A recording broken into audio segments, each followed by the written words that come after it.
What is up, y'all? Welcome back to another Fish the Moment live stream. Today we're going to be talking about the three phases of the spawn.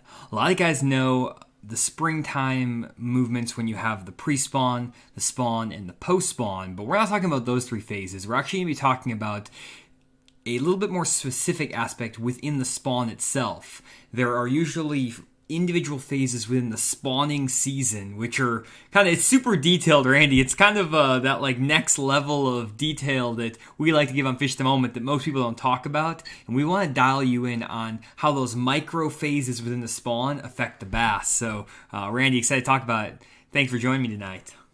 Yeah, it's going to be an interesting deal, man. I've been fishing a lot the last week and a half. We had the Toyota Series tournament at Grand last week. I've been doing our Fish the Moment on the water lessons at Table Rock. So, man, I've had a chance to really get a firsthand view of what we're talking about tonight, and it's fascinating. I think, as long as I've been fishing, there's even some misconceptions I have around the spawn. And I've learned a lot the last 2 weeks to sort of help open my eyes a little bit. And when I'm talking about open my eyes, it's just basically added to some confusion I have over the thing. So it's man, the longer I fish and the longer that I do this, the more that I realize that we think we know a lot about bass movement and behavior, but we really don't. I mean, there is so much out there the way those bass move and behave that is still a mystery. I don't think we're ever going to fully understand it. Yeah, for sure. I definitely agree. And I think it's kind of interesting, too, because I know you focus more on the shallow water and I focus more on the offshore. So we have two different perspectives on the spawning season. I know when I try to fish during the spawning season, I don't actually fish for spawning bass. I try to chase the pre-spawn or the post-spawn bass or the late waves of bass, and so it's giving me a lot of different perspective. And I think by combining both of our knowledge bases, we're going to be able to share a lot of good info with you guys tonight. So just Hey, and by the way, Johnny, I did catch a lot of fish 25 feet deep the last 2 days. So that's wow. yeah, I couldn't believe it, man. As I looked at my electronics, I said, man, what am I doing out here in this deep of water? And then all of a sudden, there's one swimming off with it. So There's two surprising things in that statement. The first is that you had your electronics on to determine how deep the water was. That's surprising in itself. The second thing is that you were out there that deep. Were you way offshore, or were you just kind of casting at the bank?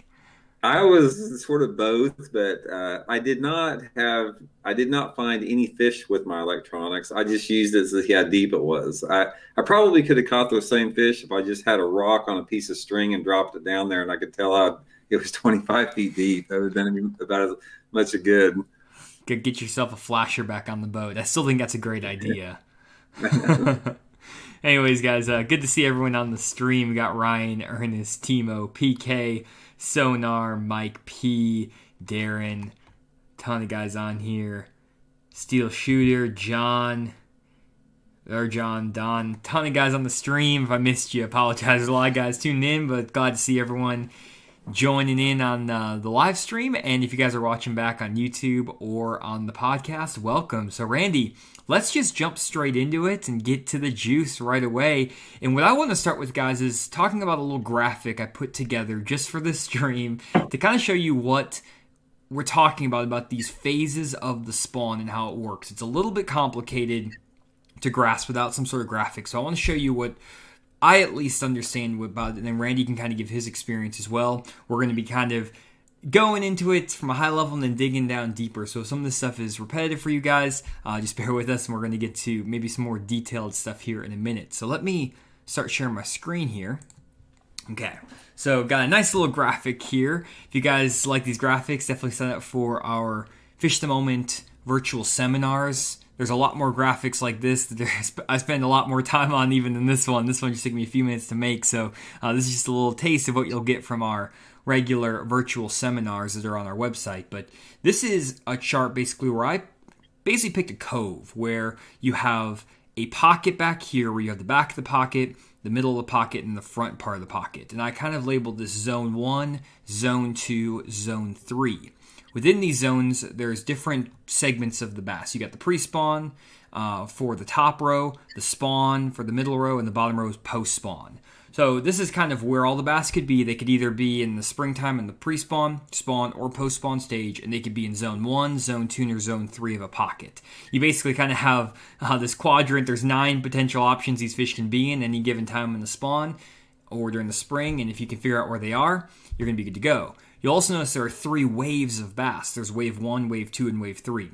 Usually bass don't spawn all at the exact same time, so you're going to have different waves, even sometimes broken up by species. Sometimes the smallmouth will spawn first, the spy bass will spawn first, the largemouth will spawn first. There's usually going to be different waves within these fish. Now basically, when you're dealing with pre-spawn, you're looking at water temperatures in the 50 to 55 degree range, maybe getting close to 60. And right when that water temperature starts to get around 60 degrees, maybe 58 degrees, wave 1 of the bass will start moving into spawn. And what you'll find is that some of those bass are actually going to be setting up in zone 2 and some of them in zone 3. I find that a lot of those fish in the first wave like to spawn further back in the pockets than they do the later stages, because these shallow back of the pockets, they are going to warm up the fastest first. So zone 3 is going to be good right when that spawn starts. Then as water temperatures get above 60 in the 62, 63 degree range, you're going to have wave 2 starting to spawn. Now these fish spawn a little bit closer towards the mouth of the pockets. They kind of set up maybe a little bit in between zone 2 and zone 3. And you'll also have some of these bass that are just getting done spawning from wave 1. They're going to be post-spawn, and they're going to start kind of setting up in the middle as well. So you're actually going to have a big concentration of fish in these pockets, kind of in the middle of the pockets. And that's why right now you can just go down the bank in any pockets and get a lot of bites, because you have post-spawn and spawning bass, as well as some pre-spawn bass further on the outside. Now, this third wave of bass, I find, they actually spawn a little bit further out towards the main lake. They'll actually spawn kind of right in the edge of zone 2, kind of more towards the main part of the pockets as opposed to way back in there, and that's that last wave when that water temperature hits 65, 68 degrees, because usually all the water on the pocket's going to be the same temperature, so it doesn't really matter where they spawn, and they'll spawn a little bit further out.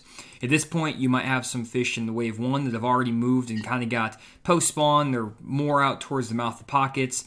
The second wave's kind of replaced them down here in the bottom part down here, and then you have your third wave right here. And finally, as the wave 3 finishes their spawn, you're going to have wave 1 fish way out here in the post-spawn. Sorry guys, I'm having trouble with these graphics. They're way out in the post-spawn, pulling out in offshore humps, offshore areas. The next group is kind of following out there with them, and this third wave's kind of hanging out down here where the pre-spawn, or where the zone 2, zone 3 meet, maybe even pushing a little bit more into zone 2.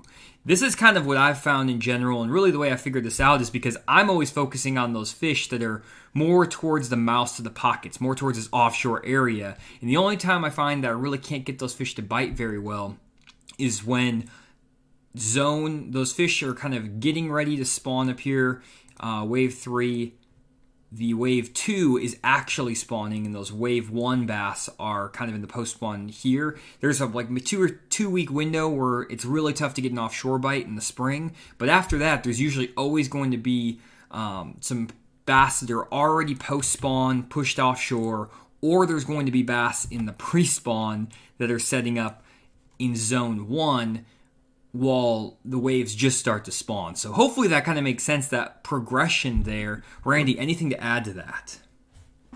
Yeah, that's a really good foundation. And I think that, for a lot of anglers, depending upon your skill level, particularly, if you're just starting out or if you're in the process, like you're been fishing for a few years, you've got to have a foundation for these bass movements. And I think the way Jonny laid it out there is an excellent foundation. The variables that you have to consider that determine a lot of what his chart showed there are the species of bass that you have in the lake and the water clarity, and a little bit about the bank composition, because every single lake, you've got some type of a variation, whether it be in the water clarity, the bank angle, the species, and that's all going to have an effect on how Jonny's graph varies from time to time. But for the most part, that's a really good foundation to build upon. And there's some specific things that are going to be a little bit different than that. And I think tonight we can cover a little bit of all that, different water clarities, different species, and maybe give you guys an understanding how that's going to wrap up. Yeah, and I know you've been out on Table Rock a lot recently, Randy, catching some pre-spawn bass, maybe a few spawning bass as well. Can you kind of walk us through what's been going on like a Clearwater reservoir, like a Table Rock, and then I can maybe take over the dirty water stuff. I Yeah. can show like Lake Dardanelle or something and talk about how it's different on those lakes. They're a little bit dirtier. Yeah, let me pull up Table Rock here on the map, guys, and I'll just give you guys sort of a you got that, Johnny, is on there. No, you haven't shared your screen quite yet. Let's see, I'm trying to. There we You go. got that? Yep, got it now. Okay. Um, I'll give you guys sort of a idea of what we're talking about here, and I think that anytime you have a lake that has water visibility of over 3 feet, particularly if you have a lake that has a mixed species, largemouth, spotted bass, and smallmouth, this is going to be really applicable. And specifically, if you have most of the lakes in the country or a lot of the highland lakes, they have largemouth and they have some element of spotted bass in the lake. If it's a highland reservoir, there's very few lakes that don't have at least a few of those in there. But let's start out. Let's talk about the 3 foot plus water visibility, and these can be lakes like Lake Lanier in Georgia, all the eastern Tennessee lakes, maybe even some lakes as far as like Lake Norman in North Carolina. Obviously, all the Ozark lakes, anywhere there's clear water. So I'm going to give you guys an example of sort of the movement that the fish are in right now. This is just a major creek on the lake right here. Lots of creeks like this on Table Rock. And the thing that's sort of it's fascinating to me. It's confusing and fascinating at the same time. Is like the last 2 days at Table Rock, I was catching bass that were on these secondary points here, and they were in anywhere between 20 to 25 foot on these secondary points here.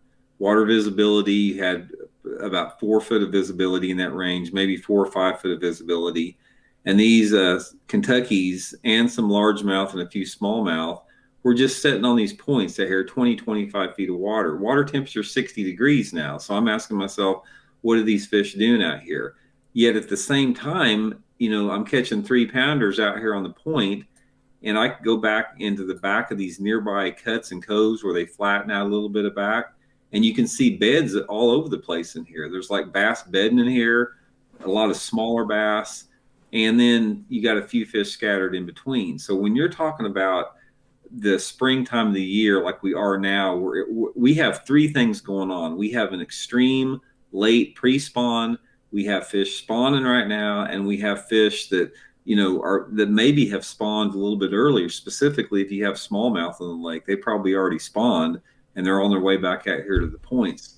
So the general progression that you have in there is when you've got water temperature right around 60 degrees, you've got all three fish to catch. If you guys want to stay out here on the main points, fishing that, anywhere between 5 to 30 foot of water, depending upon your water visibility, you can catch them doing that. If you want to, fish some of the steeper 45-degree angle banks on the way back in, you could probably pick up a few, and you can probably go back in the back end of these coves and throw a wacky rig and a floating worm and catch them at the same time. So, this time of year, there's just a lot of fish up. They're doing a lot of different things. And I asked myself, it's like, okay, when I was catching these Kentuckies out here yesterday on Table Rock, it's like, I think a lot of bass will bed on places that we don't think they bed at. And I think that they'll bed on these main secondary points here. I think they bed all along through here, all in the back.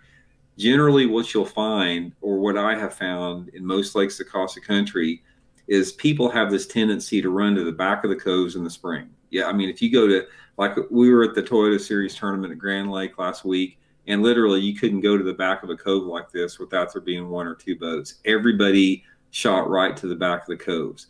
What you're going to find out a lot is this is a mistake generally, because not only did these areas like right here get a lot more fishing pressure, but in my opinion, and like what Johnny said when he started out, the smaller fish, in my opinion, go to the back of the coves to spawn, because what you have back here is you don't have the habitat that can support a big bass. You don't have the deep water access right next to it. A lot of times you don't have the cover. A lot of times these areas get a lot more pressure, so these fish feel spooky and they're more susceptible.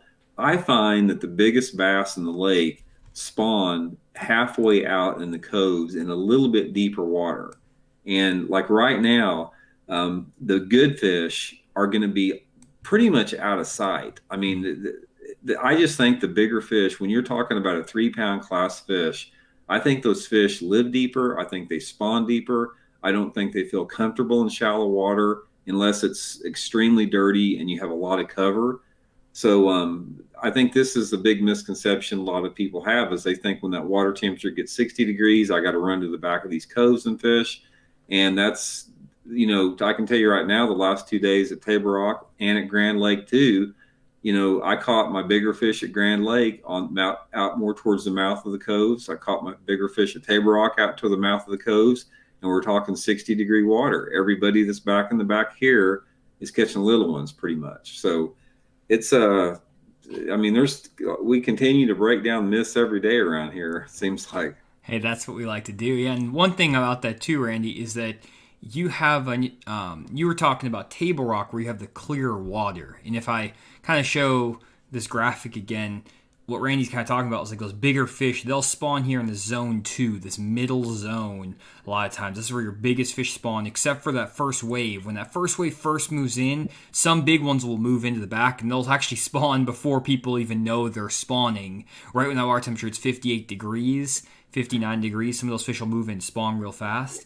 But if I was going out, like right now, like let's say it's just the heart of the spawn, the middle of the spawn. If I was going to try to catch a big fish, a 3.5 to 4 pound bass, the two places I'm going to be looking, I'm going to be either looking kind of in the mouth of, or like the intersection of zone 1 and zone 2, like on the secondary points, kind of the mouth of the pockets, trying to find some big post-spawn or big pre-spawn bass, or I'm going to be fishing that first third of the pocket up shallower, trying to catch some of those spawning bass, but fishing deeper, like Randy was talking about. That's where I find my biggest fish, especially if I'm fishing offshore. I find that really I never have to make my way into a pocket at all throughout the entire spring, except for maybe like a 1 or 2 week window. After that, there's going to be big pre-spawn or post-spawn bass on the mouth of these pockets more towards the zone 1, especially on those clear water lakes. It's a little bit different on the dirty water lakes, which I'll cover here in a second, but is that kind of what you were talking about, Randy?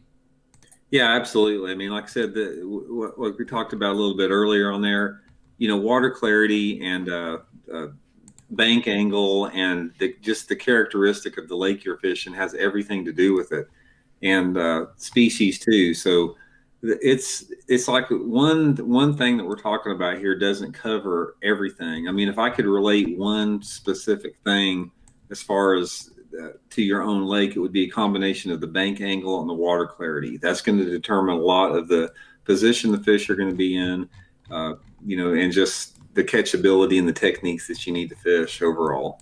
Yep, and I want to kind of share an example of a dirty water situation, Randy, because I'm going to burn the spot here, so apologies to my friends on this lake, but this is Lake Dardanelle. I'm going to burn a little area here. It's not like it's not well known, but at least I'm going to share this with you guys. And this is on the dirtier water lake. So Randy was talking about on Table Rock where you have that clear water and you can catch fish in 20 to 25 feet of water on those dirty water lakes. However, or on your clear water lakes. But on the dirty water lakes where you have to, let's say, have less than 18 inches of visibility, maybe less than 2 foot of visibility, you're going to find that those fish are going to set up a lot shallower. Now, the same concept applies as we talked about earlier. So, for example, on Lake Dardanelle, this is one of the areas on the lake. And for those who know, you know where this is. And what I find is that in the early spawn, right when those bass start to spawn, you can start finding a lot of fish that push to the back of this pocket or the back of this cove in here. And a lot of smaller fish, as well as a few quality fish, will spawn here right when that water temperature is 58, 59 degrees. There's also some fish that will set up kind of out here in the middle on some stumps and things like that, pre-spawn. And you can catch some pretty good ones. However, as that spawn progresses and you get to that water temperature being 62, 63 degrees, like Randy mentioned, basically this back half of this pocket is just going to be filled up with a lot of little fish. So many guys roll through this pocket and fish through here when that water temperature warms up that those fish just get super pressured and they're not set up properly. So instead, I find that a lot of my really good fish come more towards the mouth of this area on these little rock jetties out here. A lot of guys will literally drive right by these rock jetties, to get to the back of the pocket and fish in here. They skip these things completely, or they fish through them very, very fast. And I'll just get here and fish these things super, super slow and get a lot of really good bites from these fish that are in a kind of like late pre-spawn, early spawn mode, or even through the spawn. And I focus further out towards the mouth of the pockets on kind of a little bit deeper stretch. And if we pull this up on Navionics, let me pull this up real quick, you can see that the area here, it's off the end of this, you have like 11 feet of water, but it quickly rises up to being a foot or two. And there's just some shallow rock and some shallow grass up there, and a foot or two of water on an old little jetty that was put up here to protect the boat dock. And if you look here, there's actually some fish then that will get out here kind of in the middle of this bay, more towards the mouth, on isolated stumps and things right after they spawn. So a lot of the big fish will spawn here early and then set up on these stumps out here, and you can actually catch some pre-spawn and some post-spawn fish on stumps in the middle of this bay. And then also, as the post-spawn rolls around, as early as the last week of April, first week of May, there are fish that pull up on this small little ridge that runs out, and I've caught some really good fish right after those fish spawn, like literally last week of April. While a lot of guys are still in these pockets and coves fishing a swim jig or whatever, I'm out here on this bar fishing baits, Carolina rig, stuff like that, catching really, really big bags of post-spawn bass. And a lot of tournaments have been won right here, like last week of April, first week of May, when most of the guys are still in the pockets. And really, unless you're dealing with that first week or two of the spawn, these back of the pockets are not the deal on really any lake. The way you're going to catch those better than average bags of fish is staying towards the mouths of the pockets or even further offshore. That's where those bigger fish are going to set up. They spawn a little bit deeper, or they're in that post-spawn or pre-spawn mode. And if you're wanting those bigger fish, check it out here, especially if your lake is pressured on both the Dirty and the Clearwater lakes. Would you agree with that, Randy? Yeah, absolutely. It's like, Dardanelle is, a lot of it. One question I was going to ask you on that, Johnny, how big of a factor do you think current is? Because I know Dardanelle, you're dealing with current, on a lot of lakes. So in your opinion, how does the current affect that?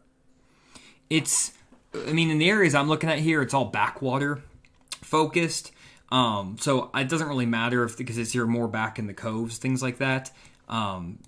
I'm not really dealing with current stuff until, on the main river, until really feel like it's post-spawn. But I find fish will spawn, especially up the river on Lake Dardanelle. They'll spawn,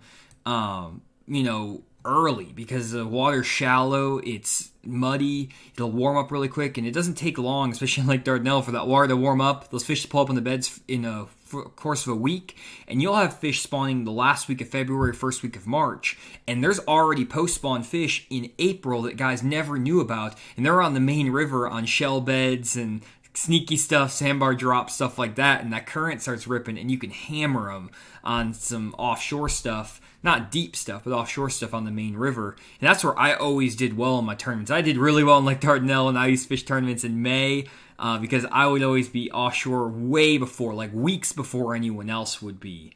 And that's kind of been my deal out there, because you might not get as healthy a fish. A lot of those fish are skinny post-spawn, but there's enough fish that have already been post-spawn for long enough, like a month, where they're already filled back up. You'll catch fish in May that you can tell have spawned, and you can see their tails a little bit beat up, but you can tell it's healed up. So it's a fat fish with a healed up tail in the last week of April on the main river. You know that fish spawned a month ago and has been feeding. So I find that a lot. Well, here's one thing that just fascinates me about largemouth bass as far as their ability to adapt to their environment. If you take a lake like Lay Lake or Jordan Lake or Lake Mitchell or Neely Henry in Alabama, these places that have these big spotted bass and that you catch them way up on the upper end of the lake, these areas have tremendous current up there. Mm-hmm. Half of the day, you've got a ripping 3 to 5 mile an hour current coming through there. And these fish don't just leave during April when they're spawning up there, that you can catch them up there all year long in the springtime of the year. So bass obviously have the ability to spawn in some type of a current. Obviously, they're trying to look to get out of current eddies a little bit. But still, if you take a lake like the upper end of Lay Lake, there's not any backwaters to speak of up there. There's a few creeks and that type of stuff, but those big spotted bass don't swim into those shallow creeks and spawn. So it's obvious to me that bass will spawn, in current. I mean, to some extent. I mean, maybe there's some underwater current eddies we don't see on the bank, but it's amazing as far as their ability to adapt to the environment. I know that those big spotted bass on those chain of lakes in Alabama don't swim to the lower end of the lake to spawn. They live up there and they spawn up there. So that's another sort of a mystery that we have in fishing there. Yeah, another thing that I think a lot of guys don't understand too, I'm going to pull up Navionics again, is you kind of alluded to it earlier, Randy, but those fish spawning deeper than you would expect. So if we go back to like any pocket here on Table Rock, like Randy was talking about, a lot of these fish will spawn, especially on these like rounded islands and stuff like this, they'll spawn way off the bank. You'll see out here that maybe it's 9-10 feet of water. Well, when you have really clear water, especially on some years on Table Rock, you can get 8 to 10 foot of visibility at times down by the dam. When you have that, these fish can spawn in 15 or 20 feet of water, especially smallmouth bass and spotted bass. And I know I've caught fish where I've been basically putting my boat in 40 feet, casting my bait up into 10 feet, and dragging it back in that depth zone. I usually throw like a tube, a get it, something like that, or maybe a shaky head. And that's kind of what you've been doing, Randy. And you're catching those spawning bass that are out here, and you can't see them. They're not visible unless sometimes you can use those crazy cone contraptions to stick in the water and you can see those fish super deep. But the big thing, too, is that when those fish get out here in this really far off, it's basically offshore bed fishing. You're in the middle of the lake, which is probably very normal for guys up north, but for guys down south, not as much.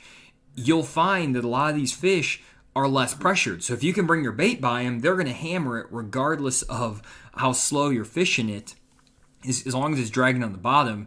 And this is usually better when you are kind of back in a cove, back in a creek. It's not as good when you're like on the main lake doing this. You want to be somewhere that's a little bit protected from the wind. So back behind a couple pockets of a cove or on an island, something like that, that's always usually really good. But that's something that I feel like a lot of guys mess up on, is that they are trying to always go straight to the pockets and the coves. Now, on a lake like Table Rock, that's fine. You can still catch them, but you're going to be fishing for fish that are more pressured, they're seeing more baits, and you're going to have to spend a lot more time coaxing those fish into biting, as opposed to getting a little bit further off the bank, moving more towards the mouth of the pockets. Those fish are easier to catch, they're usually bigger, and you're going to catch more numbers. And I know you've been catching like 40 to 60 fish a day on Table Rock, Randy, doing this approach, staying further off, out in the mouth of the pocket, stuff like that. Yeah, I think that if there's two things that you guys could take away from tonight's podcast, is number one is that spawning depth is directly related to water clarity. I mean, I've caught bass off of beds up north in 12 and 15 foot of water, and I've caught them in dirty water and 6 inches of water. So it's directly, dependent upon that. And the other thing to remember is that when you're fishing in the springtime of the year and that water temperature is within a few degrees of 60 degrees, there is always 3 different groups of fish going on at the same time. You don't ever have all the bass spawning. You don't ever have all the bass pre or post spawn. Everything's going on at the same time. And this should be a very comforting thought, because I don't like to fish for bedding fish. From an ethics standpoint, I want to give them a chance to spawn undisturbed. I just don't like to mess with them. So I always try to target the pre or post spawn bass. And that ought to be a comforting thought, because you can fish your strengths. If we went to Table Rock last night, today, I have no doubt Johnny be out there catching them in 20 to 30 foot of water, and I could be catching them on a floating worm in 3 foot of water. I mean, there's just a lot of stuff going on. So don't get locked into thinking because it's April, water temperature 60 degrees, you got to focus on spawning fish, because you don't. There's 3 things going on all the time out there this time of year. For sure. And I know we've talked about this a little bit before. It was on a couple weeks ago, or maybe it was last week's stream even, talking about how the water clarity plays a factor in this. And we talked about, in the dirtier water, those fish are going to spawn sooner. That dirtier water, shallower, it warms up faster, versus the deep clear water, those fish will spawn later. So down here on the bottom in the Table Rock by the dam, with 10-foot of visibility, a lot of fish are still in their pre-spawn mode down here on Table Rock, where you probably have some post-spawn fish already showing up up in the river sections, way up the creek, stuff like this. These fish may have already been spawning for weeks. And that's one thing that I really always emphasize, guys. If you want to try to catch some really big bags of fish on your lakes, let's say your tournament angler, I like to fish the extremes a lot of times on these lakes, whether that's going to the clearest possible water and trying to get those pre-spawn fish, or going to the dirtiest possible water and finding those schooled up groups of post-spawn fish offshore. I know that Ott Defoe actually fished up in this area of the river when the Major League Fishing was here on Table Rock a couple years ago. Most of the anglers were down here fishing around this area of the lake. They were catching some fish offshore. It was kind of post-spawn deal. There were some fish still up on the beds. Some guys were catching them offshore. Some guys were catching them up shallow. But a lot of fish were still in that kind of early post-spawn mode or even spawning. And a lot of smaller fish were being caught.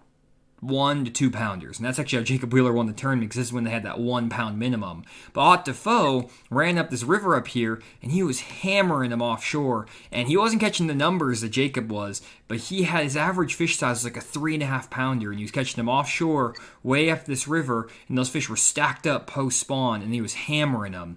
Almost like summer ledge time fishing, when 90% of the field was not able to get that bite going because they were just in the wrong part of the lake. So the area of the lake you can be in can be a big factor. The section of the creeks, there's so much to kind of think about strategically here, Randy, that's why I don't actually like fishing tournaments in the spawn that much when I used to fish a lot of tournaments, because it always seemed like there was something there. Everything's changing so fast, and it's hard to stay on that one deal, and it's hard to cover, like on a Table Rock, like to cover all of it. It's hard because you need to spend a whole day up in that river arm graphing to figure out if they're offshore.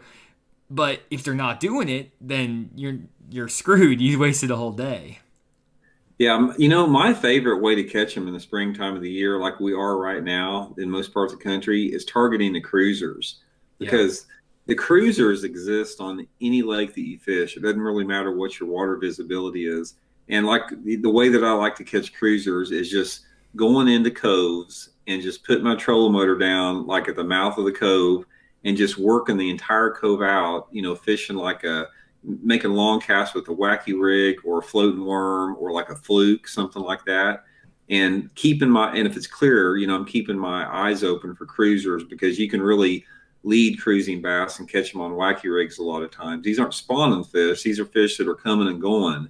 And the same as if you have a little bit off-colored water. If you're fishing a lake like Lake Eufaula in Alabama or something like that, you can do the same thing with cruisers with a swim jig. You can just pull up into the flatter spawning type coves and just burn water with that swim jig close to the surface and catch them like that. So to me, when you're talking about just having a good time, catching a lot of fish, and we're right in the middle of that right now, that's one of the things I really look for. One of the things I noticed at Table Rock the last couple of days is I didn't see any cruising bass at all. I mean, I saw bass on beds.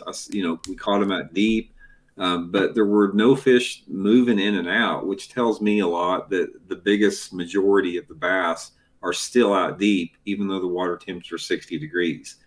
And that's typical. I mean, everybody's in the area that you fish, guys, the region of the lake that you fish. I don't care if it's like Lake Champlain when there's a big spawn in the third week of June, or down south when it's in March. Everybody has this conception of when the bass should be spawning, and it's different every year. Sometimes it's a week or two earlier, sometimes it's a week or two later. All that is just based upon environmental weather conditions, weather patterns at the time. Gotcha, for sure. Yeah, and well, I got a pretty interesting question for you here, Randy. So I want to get your opinion on something. Before we do that, we have to take a quick shameless plug promotional break for Fish the Moment website. But I have a great question for you coming up that was spawned by a YouTube comment. So I want to get your opinion on that. But before we do that, I want to quickly head over here and talk about something we have going on over at fishthemoment.com. So you guys know this live stream, this podcast, no sponsors. We support it all through our website, and we just do everything kind of our own way. And basically, the best way to support our channel is just head over to fishthemoment.com, and one of the great things we offer there are some virtual seminars. If you guys enjoy some of the graphics we've shown in this live stream and want even more graphics that we spend a lot more time on and very detailed, prepared seminars, we offer them here at fishthemoment.com. The next seminar we're doing is a post-spawn tournament pattern seminar, where we're going to be focusing on which patterns produce the biggest fish in the post-spawn. Post-spawn is a completely wide open time to fish, where there's fish in a bunch of different stages, up shallow, offshore, on a ton of different types of cover and structure. So we're going to be going through our favorite patterns, both up shallow from Randy's perspective and out deep from my perspective. And here's just a little sneak peek on kind of what you can expect to get, guys, from a seminar like this. Basically, we come up with really good detailed graphics of different patterns that you guys can try out. We give you the key factors, we give you the type of cover, type of structure, your key baits, and then we also do a deep dive on Navionics and on Google Earth, talking about all the best ways to catch fish. We go through casting angles, we go through all the little nitty-gritty details so that you don't miss anything. A lot of guys talk about patterns and they'll tell you, oh, go fish the backs of the coves or whatever, but they don't talk about how the fact that water temperature needs to be here, this much water needs to be in the bushes, this is how slow you need to fish this bait, here's the exact setup you need. We go through all of that in extreme detail in this seminar, and we have a ton of slides like this. And honestly, we're going to be jam-packed in the seminar for information, so definitely sign up if you guys are interested in that. And we also have an offshore summer secret seminar where I'm going to be talking about advanced offshore fishing for summer bass, sharing a bunch of stuff that I've never talked about on YouTube, and a lot of things that you can learn how to maximize your offshore summer fishing that's coming up here. So definitely sign up for that summer seminar as well.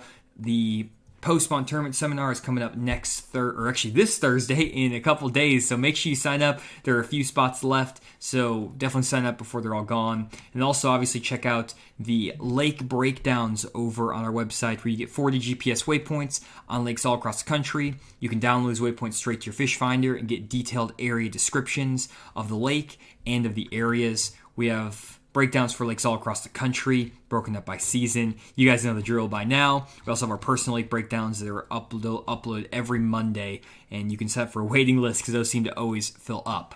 One other thing I did want to talk about, guys, is the new product I just made a video about a couple days ago that I actually designed for Jewel Bait Company, which is the new Versa Craw. The Versa Craw is the most versatile jig trailer on the market. And I have a little graphic that put together. Basically, it's a bait that combines a ton of different profiles of baits into one lure. You have the option to make it a beaver-style bait, a chunk-style trailer, a creature-style bait, a cross-style trailer, or a finesse-type bait, all in one package. And there's a lot of other ways you can adjust the appendages to make it even better than that. You can also take all the appendages off to make a Ned rig. There's so many options with this, guys. So definitely check that out if you are interested in learning about or trying to get a really good jig trailer. And it's something that I've been working on for over a year with Jewel, and we've been working hard on it, so hopefully you guys will at least check it out. Maybe go pick up a package. You can go over to jewelbait.com if you want to test that out. We're going to be hopefully distributing them out to other places as well, but for now it's just available over at jewelbait.com. So anyways, Randy, what do you think about that craw? I never got your opinion on that either. I can't wait to see it. You know, I'm gonna get to see this craw first time tomorrow, as far as in action. Johnny showed me the prototype a long time ago, but man, it looks fishy. We'll see how it pays off tomorrow, man. Oh yeah, what are we doing now, Randy? I'm kind of excited. I'm also very scared about it as well. Oh man, guys, we have got it's going to be awesome tomorrow. Johnny and I are doing on the water challenge tomorrow. Old school flipping.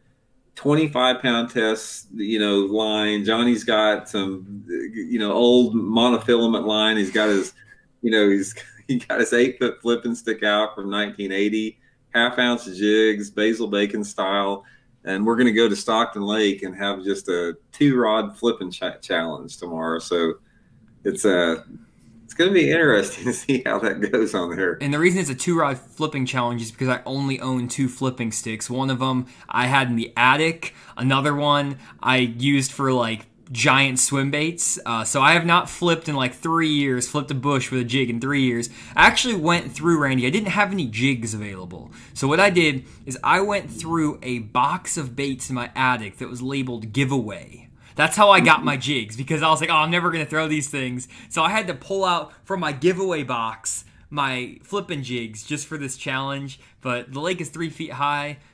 It should be good. I don't know, Randy. I'm a little bit scared, though. One thing I did do, though, guys, I've been growing the flipper stash. Trying to, get a little Denny Brower, Tommy Biffle, power, draw some power from those classic flippers. They all had a mustache, so I don't know if that's going to help me. Randy doesn't have the mustache, so I don't know. Maybe I have a little bit of advantage there. Maybe it'll neutralize it. I'm not sure. It's going to be interesting. It's going to be like when we have our big offshore spoon challenge, and Johnny gives me a handful of 6-inch flutter spoons. So I understand what you're saying, but if Johnny beats me tomorrow on flipping, which is my forte, I'll join you guys on the podcast, and I'll listen to him and not talk anymore on the podcast after this tournament, because I'll have been humbled for sure. If I beat you flipping, Randy, you're gonna have to put a live scope on your boat. That might be the challenge right there. I know. Oh no, that would be bad. I don't know what would happen there. But I'm excited about that. Hopefully, I can actually catch a fish. I don't even have 25-pound fluorocarbon, guys. I'm flipping with 25-pound big game. That's what I had. I use it for the backing on my reels. I've never thrown 25-pound big game before. I think I've thrown it with an Alabama rig like once.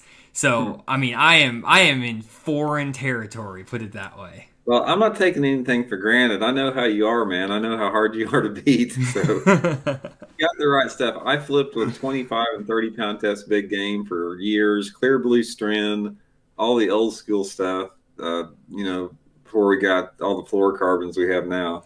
I have the extra heavy 8-foot Greg Hackney flipping stick because I know that mono is going to stretch like 4 feet when I set the hook on it. So I don't know how you guys did it. I'm going to be, oh man, it's going to be interesting. It's going to be interesting.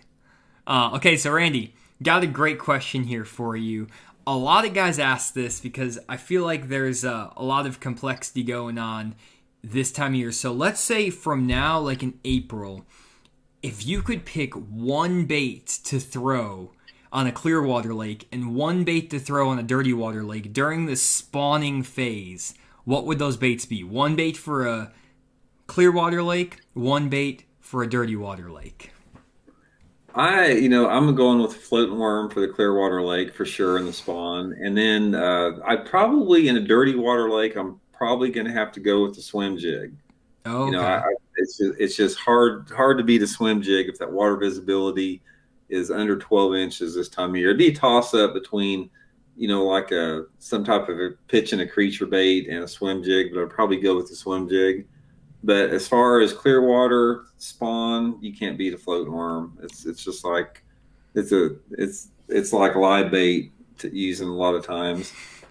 Yeah, we were gonna do a floating worm challenge, but we also were wanted to do the flip and the jig because Stockton was so good in the bushes. And I also wanted to test out my flipper stash. So while I had it, I think we want to do that. But we do need to do a floating worm. Did the floating worm work later in April, like into May, Randy? What's the window absolutely. here?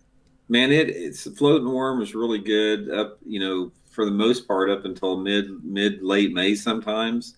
There's a window for it like anything else, but here's the thing about the floating worm is they get conditioned to it real quick because the best floating worm colors for the big fish are those real bright colors like white and chartreuse and yellow. And those fish, it gives itself away. They don't stay on it very long. What happens is they'll bite it pretty good right off the bat in the spring, and then all of a sudden you start seeing fish. They'll follow the thing and not bite it, or they just swim up from underneath it and turn away. So the fish have to be just in the right personality to actually eat the things. But it's an exciting way to catch them. I mean, anytime you see the fish come up and hit them, it's an exciting way to catch them. Oh yeah. I was fishing a couple different tournaments on Lake Murray with the thing, but we were fishing this one tournament with a floating worm, and every single bass that I caught in that tournament, and I finished in the top 10 in the tournament, you could see them. The water was real clear, and I was fishing the floating worm close to the surface.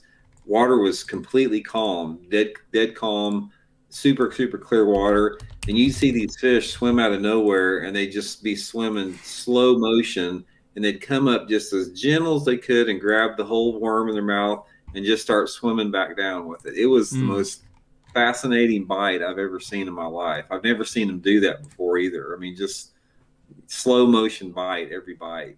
That's awesome. That's a good deal. We need to maybe try to get some of that on camera. Yeah, it was neat. Well, for me, for those who are wondering, I asked the question. I'm gonna answer it as well because probably someone is curious. Hopefully, someone cares what I would be doing. My two go-to baits, Randy, by far in this time of the year. Number one is going to be a swing head on that Clearwater Lake. Swing head with a Strike King Menace grub on the back. That is one of the hardest baits to beat on these deeper, clear lakes for me. It catches the pre-spawn bass, it'll catch those spawning bass, and it hammers the post-spawn bass. Now I'll put this, usually I'll have a couple of them on the deck of the boat. I'll have like a somewhere between like 5/16 and a 7/16 size, and I also have an 11/16. I'll have a heavier one and a lighter one, depending on how deep I'm fishing. And I will just take that Jean LaRue hardhead or whatever swing head. I get a lot of mine on eBay, but you can buy them cheaper on eBay. And then get a swing head or a striking menace scrub on the back of that thing. I have hammered them doing that, and you can cover a lot of water with it, work it on the bottom, kind of work it quicker, slower, and this is just money on those Clearwater lakes for me. And if I had to pick one bait to fish this time of year, this would be it. And then if I'm on those dirty water lakes right now, probably the best bait for me is going to be some sort of a flipping tube.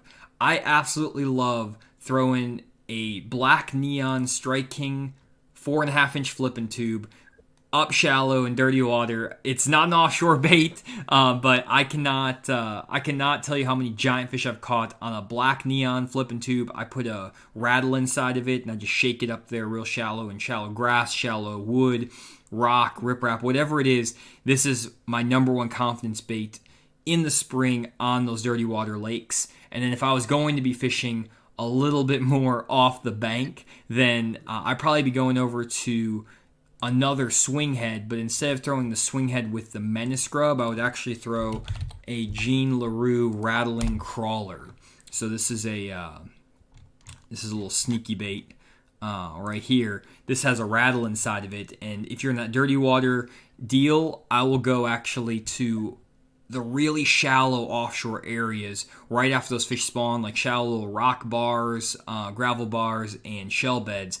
Drag around a black and blue, or maybe like this sapphire color rattling crawler. It has a rattle inside of it, and I work that thing up there real shallow on those offshore areas, like right when those fish pull offshore. And if I can get them on this, I mean, it's game over. I'm catching 15 to 20 pounds every single day doing this because no one else is out there. So that is a little deal. Maybe we can do a little video on that too, Randy. I know we're going to be prepping for that. You're going to be prepping for that Dardanelle tournament on the Toyota Series for Lake Dardanelle. So maybe I can come there with you, maybe try to catch a few fish doing this.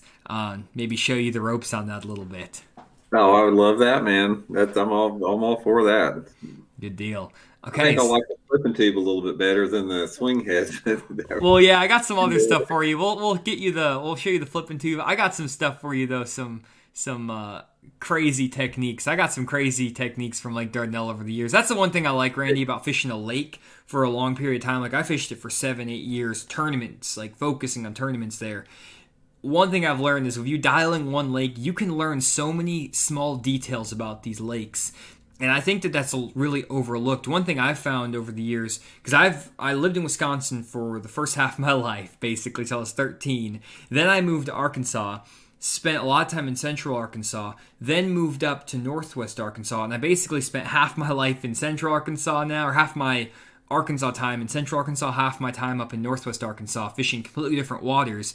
And every time I move to a new part of the country, you have to relearn how to fish completely. The lakes fish differently. you have to dial in which baits work best, styles of fishing, and I don't think a lot of guys move around that much and fish that often on different parts and like focus on it. But I find that every lake has its own behavior and attitude, and it's really hard week to week to go to these lakes without a couple of years of experience and consistently catch big bags of fish. I think that's one thing a lot of guys get messed up on, is they expect to go out here and just catch 15 to 20 pound bags of fish like they see us do in videos or they watch the pros do. A lot of times, though, the reason these guys are catching them really well is, one, they either luck into a pattern or they have 15 years of experience on that one body of water, and that's why they can catch him. Would you agree with that? I agree completely, and I can't wait till this Dardanelle tournament because I don't get local information in my tournament fishing, but Johnny's going to take me out. He's the expert on Dardanelle. I'm in 40th place in the Toyota Series points right now, and they take the top 40 to the championship to fish for $250,000. So I can't wait to get down there, man, for you to show me around. I'm just going to sit in the back of the boat and you can just tell me where to cast to. My fingers are crossed that all my good stuff isn't get washed out in the flood like 5 years ago. I haven't been to Dardanelle recently. I've heard Dardanelle has completely changed from when I used to fish there, so I don't know how much help I'm going to be. I do know a lot of areas, but the one thing about the river system is that when the floods come through, it washes away all the sandbars, all the shell beds I know are gone because I've gone to check them. So I know where the fish set up. We're going to have to do some looking, though. I don't think I'll have any spots. Here's the thing about Dardanelle. I fished a bunch of tournaments down there over the years, and it's a shallow water power lake. I mean, yeah, you can catch them offshore like you do, but it's set up perfectly for shallow water power fishing. You got reeds, you got pads, you got riprap, you got laydowns, dirty water. But I have never done any good down that place. I have never cashed a check on Dardanelle. I think it's the only lake in the country that I've ever fished over the years that I have not cashed a check on. I don't know what I'm jinxed down there. I don't know what the deal is on it. So we hope we can break that down there. One thing kind of just, I'm not going to give away too much, Randy, on Dardanelle just for your sake, but and all my friends' sake. But one thing about Dardanelle, and this is very, very similar to a lot of river system lakes, guys, these are area-specific lakes. Dardanelle is not a pattern fishery. A lot of people kind of talk about like a pattern lake. There are times when you can get on patterns on Dardanelle in certain sections. You can find a little bit of a pattern. But 95% of the time, it's an area deal. You have to be in the right little stretch, the right little area to get them to bite. And then maybe you can run a pattern within that small area. But also, these lakes change so much year to year. And I basically, one of the tournaments I used to fish, they had the High School Fishing World Finals on Lake Dardanelle, which was very convenient because it was only an hour from my house. And I finished in the top 10 out of 200 boats in the High School Fishing World Finals every single year. And that was pretty cool because I was the only person basically in the entire field who actually found their own fish. Everyone else had their dads taking them around, showing them where to fish, or like pro anglers and stuff. And it was just like me. And I was finding all these fish. And basically, what I found over those 4 years fishing it it was the same week every year.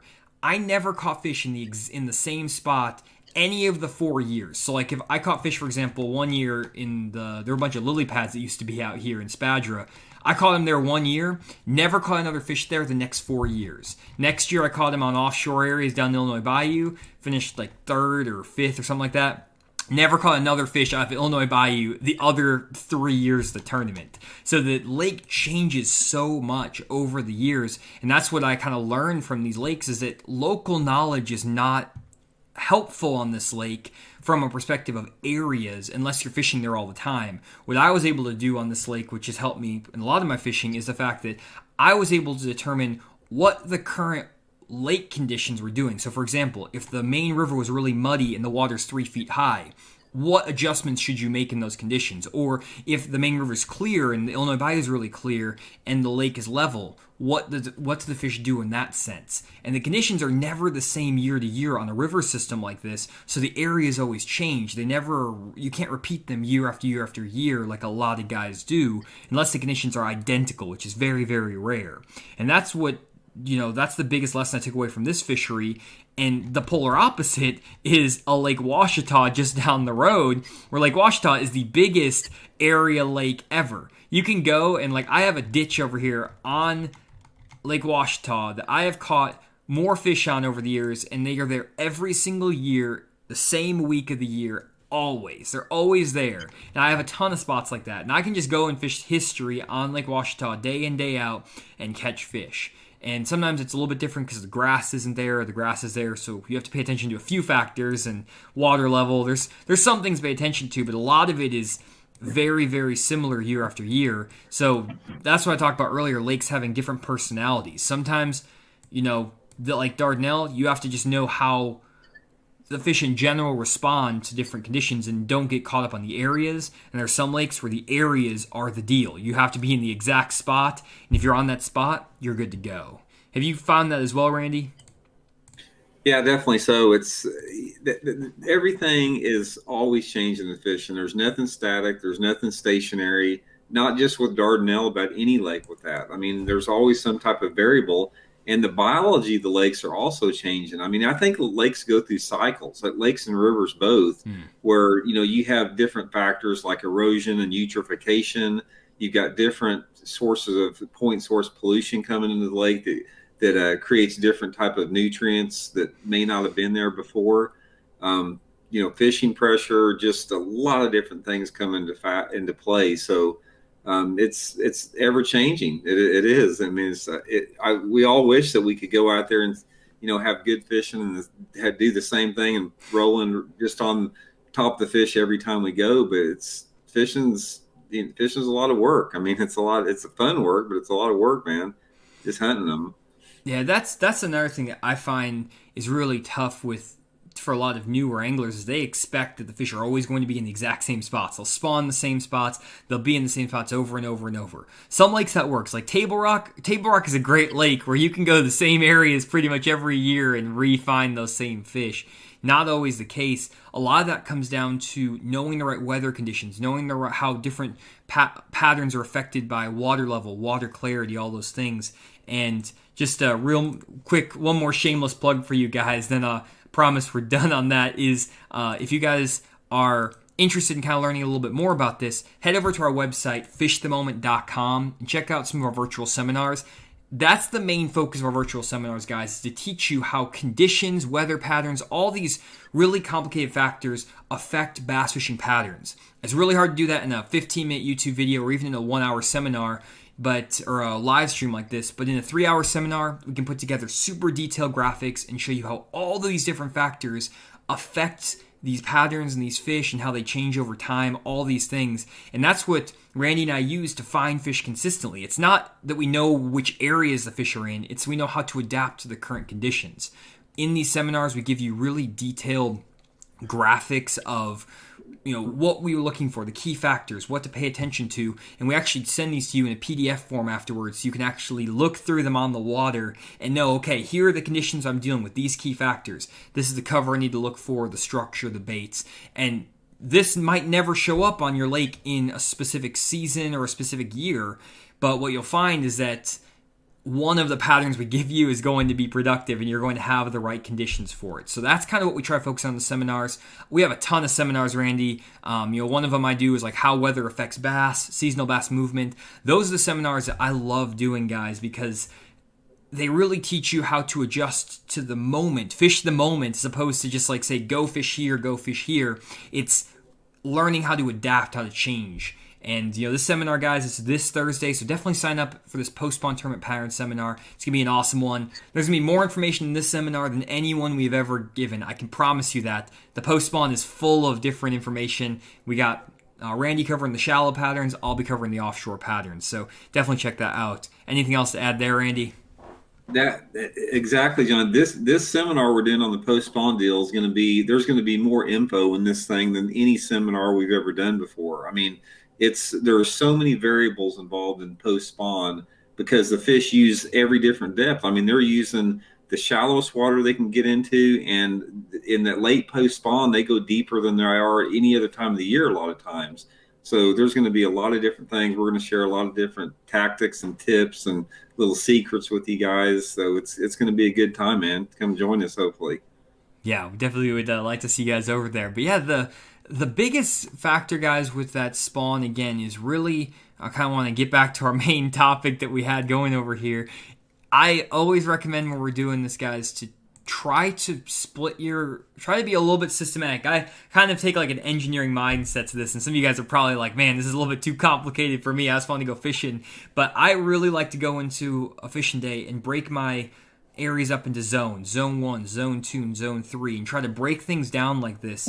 Try to make fishing have a little bit more consistency, I guess. A lot of guys will struggle to find fish because they just go and they say, I'm going to go fish a pocket. They don't think about how this pocket could be broken up into smaller sections, and then these fish can be in different stages. It's a lot to think about, but the nice thing about it is that if you start understanding this in each season, you can start patterning these fish. And instead of having to fish the entire pocket or the entire cove, you can focus just on zone 1 or just on zone 2. And if you have to only fish one zone as opposed to all three, you're covering so much more water in a day because you're only fishing that productive water all day. And basically what you'll find is that you can just fish a third of each pocket, and you're always going to be where those fish are going to be, as opposed to fishing zone 1 and zone 3, which might be dead water, and you're wasting your time. So think about fishing like this a little bit more, guys. I promise you it will definitely pay off. You guys know from my videos, that's how I always think about fishing. I always think about it with like graphics, charts, math, stuff like that. That's just what makes sense to me. I know, Randy, you're a little bit more intuitive. What are your thoughts on like the charts and stuff I do? Do you feel like it's a little bit too much? Maybe just feel nature, one with nature, stuff like that. What's your thoughts there? The charts, when you put charts up, I sort of become a student too, because I mean, all this stuff, guys, when Jonny puts these charts up, I've never seen it before. I'm just like you too. So I absorb any information. I don't care where it comes from. It doesn't make any difference to me. If it's information that I can use in my own fishing, I'll gladly accept it. So I like the charts. I like how it's broken down. Some of it, you have to read through it twice a little bit because some of our minds don't turn quite as quick as others. But back to your point there a second ago, I had one of the guys I took out the last couple of days on the Fish the Moment on the water lesson.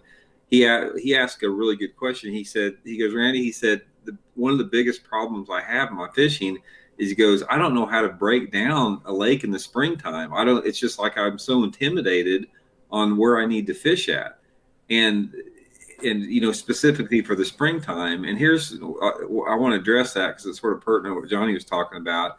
Here's how you guys can break it down where it's not intimidating as far as what you need to be doing.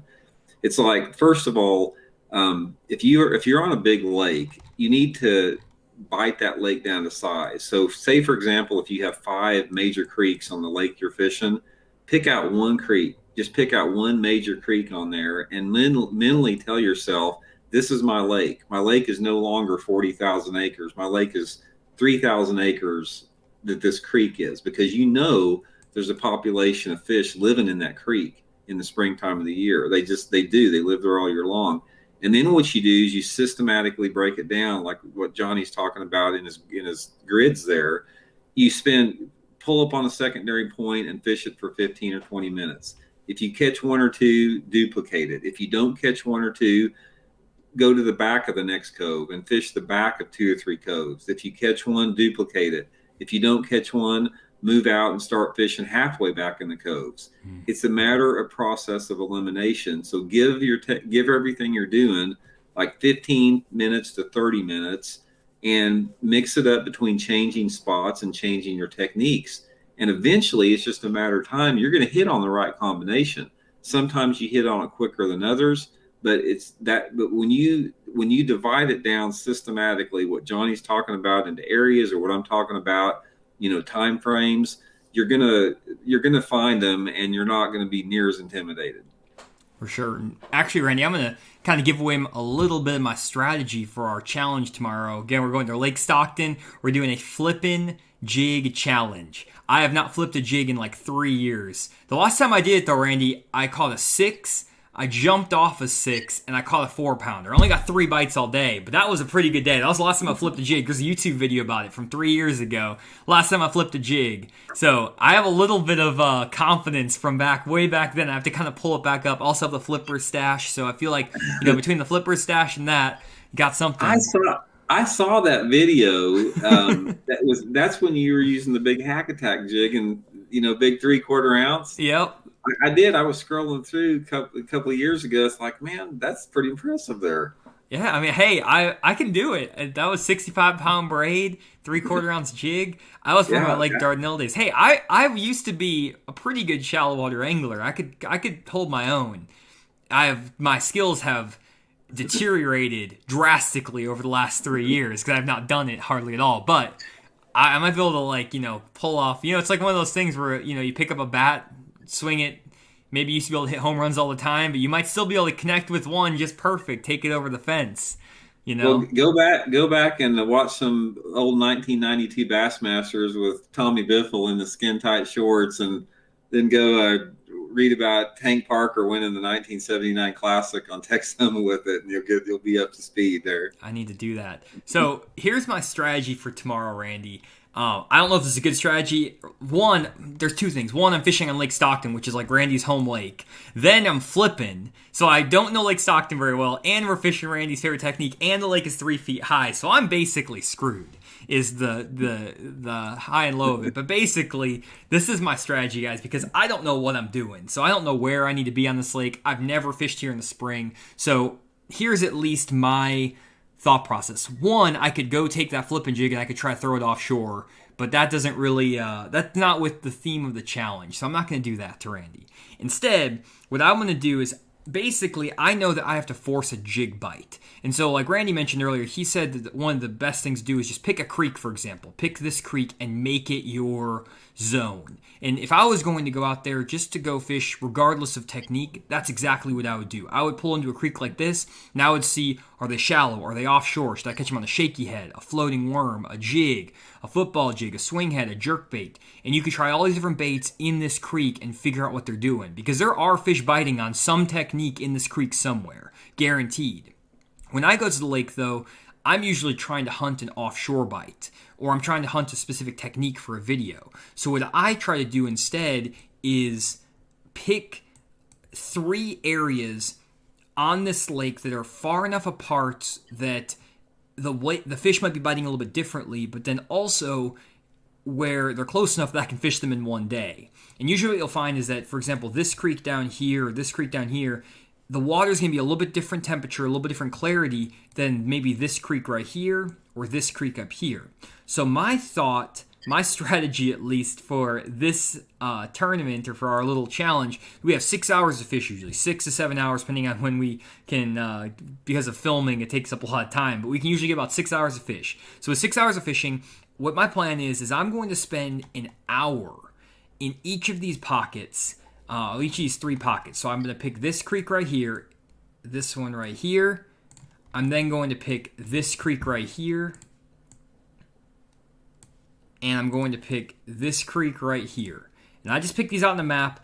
I don't know if this is a good idea to all pick them on the west side of the lake. I just did that because I felt like in the day, maybe because of the sun rising in the east, the fish will spawn here sooner. I don't know. I just kind of want to pick them all on the same side of the creek because maybe the fish are biting different on the other side of the lake. So I tried to pick them all on the same side of the lake just in case that mattered. I then also tried to pick them a good distance apart. So if we actually take this in miles, you can see this creek here is about 2.5 miles away. This creek here is about another 2.5 miles away. So I'm basically covering 5 miles of the lake with this approach. This then allows me to see if the fish are biting better in any of these areas. And by spending 1 hour in each of these creeks, I'm basically going to spend about 15 minutes maybe fishing in the first half of the creek or the first third of the creek, 15 minutes fishing in the middle of the creek, 15 minutes fishing in the back, and then maybe another 15 minutes fishing in the zone that looks the best or something. I don't know. Then I'm going to go spend another hour doing that same thing, kind of fishing the whole creek, just checking it out. And I'm going to do the same thing in this creek, fish the whole thing in an hour. My goal then is if I start catching them in one of these creeks, for example, if I start in this creek or this one, I might not get bit in this creek. They just might not be eating a jig very well because of the water clarity, water temperature, whatever. So then if I go to this pocket here, maybe they're biting better, or this pocket. I might get lucky and they might be just chewing in the first one I pull into. There's also a chance that they're going to not be biting, and it's probably going to be that I picked the wrong one to start out, and this is probably the one that'll bite in, or vice versa. But then once I start getting bit, for example, let's say in this creek, I can then find creeks that are in close proximity, and a lot of times those fish will be biting in a very similar way. They'll be, let's say, if they're all on secondary points in this pocket, they're probably going to be on secondary points over here, and I can expand my pattern in this general area. Same thing over here. If they're biting on secondary points or on channel swings or whatever here, I can then look for them here and here and here. So that's my strategy because, again, I'm hunting a specific bite. And, again, the fish might not be biting a flipping jig great in all of these pockets. There might just be one of these sections of the lake. And when I say section of the lake, guys, it's like this zone, this like 2-3 mile zone, or maybe it's this 2 or 3 mile zone. That's where those fish are biting better. Or maybe it's this 2 or 3 mile zone that the fish are biting the jig better. So that's my approach. I just gave my strategy away to Randy. So now he also has a strategic advantage over me, a knowledge advantage, a skill advantage. So I'm kind of if I was like the art of war, Randy, Sun Tzu would not be happy with me right now. But I feel like that's my best shot. So what do you think of that strategy, Randy? You can never underestimate your enemy. Not that you're my enemy, but I don't underestimate anybody's skill level to beat me on that. But my strategy is I've got so many pets up there. I know the bushes they live in. I'm just going to go to each bush I know they live in and pick one out of it and come out of there with about 70 keepers tomorrow. Oh gosh. Okay, well. No, I don't know what to do. I tell you one thing about that. We would get more bites if we could flip creature baits, but this is a jig deal, so we're not going to get as many bites as we would if we were fishing some soft plastics and that type of stuff. But that's okay too. Yeah. It's one of those deals where we're kind of trying to make it for entertainment too. That's kind of the point. We want to do some entertainment. We want to catch some fish and also teach you guys some stuff. And regardless of what happens, win, lose, or draw, we're going to learn something. I'm going to probably learn a lot. I'm going to learn all the reasons why I didn't catch a bunch of fish on Lake Stockton. Randy, you'd be like, yeah, I didn't have a great day. I had like 18.5 pounds. I called 72 times, but, just didn't quite get the bites. And I'm over here like, oh, I caught 1 3-pounder. It was great. So, well, here's the deal. I don't even know what color I want to use until I get up there and see the water tomorrow. So I got my jig skirt tying skit with me. I'll probably roll into my first spot and tie a jig up fresh out of the skirt box once I see the water. So I gotta wait till we get up there to see. Well, I only have 2 flipping jigs that I found, or 2 color flipping jigs I found in my giveaway box. So I don't even know how to worry about that. So I got a green pumpkin and a black and blue, and that's what I'm flipping with. I got one on one rod, one on the other, and we're just going. We're gonna make it happen. All you need, man. Then I got some jewel bait Versacraws on the back. So yeah. Hey, maybe that might be my key advantage: the stash and the Versacraw. That's my advantage right there. There you go. I'll give you the orange jig I caught him on at Grand and see if there's some good luck left on it. Maybe you can catch him on that. No, I feel like at that point you're gonna dip that thing in pickle juice or something to sabotage me. I don't know. I don't know if I trust you on that one, Randy. Yeah. Oh man, no, I'm just kidding. But cool. Well, guys, that is kind of what we have for the stream tonight. We kind of started talking about the spawn. We kind of went and talked about a bunch of random stuff. Hopefully it was entertaining. There's about 300 people on, so I guess people didn't hate it too much. But anything else, Randy, to add before we close up for the night? No, again, guys, thanks for joining us. Much appreciated. Like I said, we'll keep you guys updated on how this deal goes at Stockton over there, and hope to see you guys this coming Thursday for the virtual online seminar. And like I said, thanks for taking an hour and a half out of your evening to join us. Much appreciated. And hopefully we'll see you guys next Tuesday too. Yeah, guys, really appreciate everyone joining in. Make sure to leave a like down below on the video and also subscribe to the Fish Moment Live channel if you haven't so you don't miss any upcoming live streams. We stream every Tuesday at 7 p.m. Central Standard Time. One last reminder to check out our upcoming virtual seminar, Post-Spawn Tournament Pattern Seminar, coming up this Thursday. There's a few spots available, so definitely check that out over at fishthemoment.com. And other than that, thanks for joining us, guys, for the live stream as always, and we'll see you guys next week. Have a great night.